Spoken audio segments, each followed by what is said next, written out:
Hi Grizzlies, this is Earthquake Preparedness by Evan Lee. Today we'll be going over basic earthquake preparedness. However, firstly, we're going to talk about what an earthquake will actually look like. So the following is a simulation of what you could expect to see in a classroom if a major earthquake actually occurred.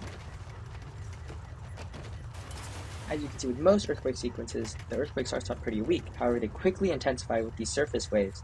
Now you can see that there's desks falling over, the ground is moving back and forth rapidly, objects are overturned, chaos is happening, walls face severe damage, and electricity cuts out for a moment. These are all things that you could potentially see in a major earthquake. When an earthquake happens, immediately drop, cover, hold. Drop so you don't get knocked off your feet. Cover your head and neck. Get under a desk or a table if you can, and hold until after the shaking stops. As reiterated in the previous video, when you receive an alert or feel shaking, drop, cover, and hold on. Do not attempt to evacuate as you are more likely to get injured. If you are outside, move away from buildings or things that may fall over.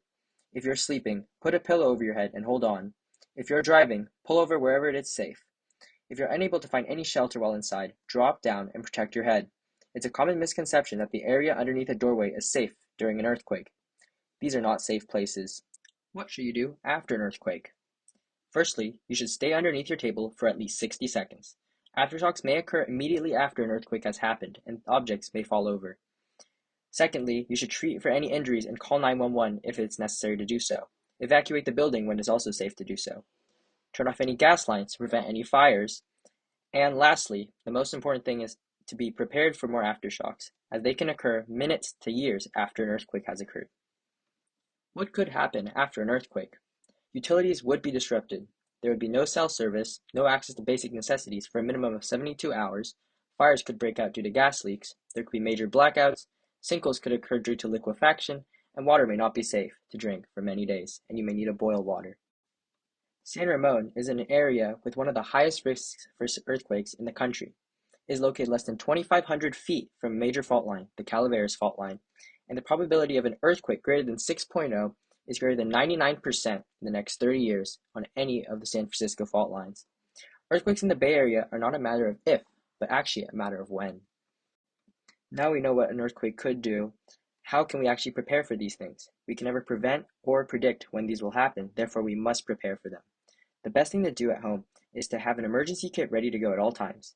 Put the most important things, such as food, water, first aid, hygiene, and any other important family documents.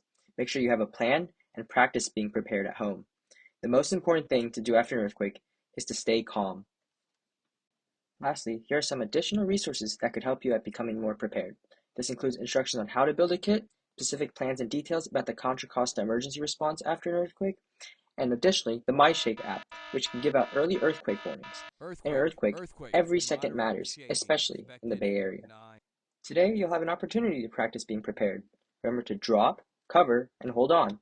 And remember to stay safe, Grizzlies.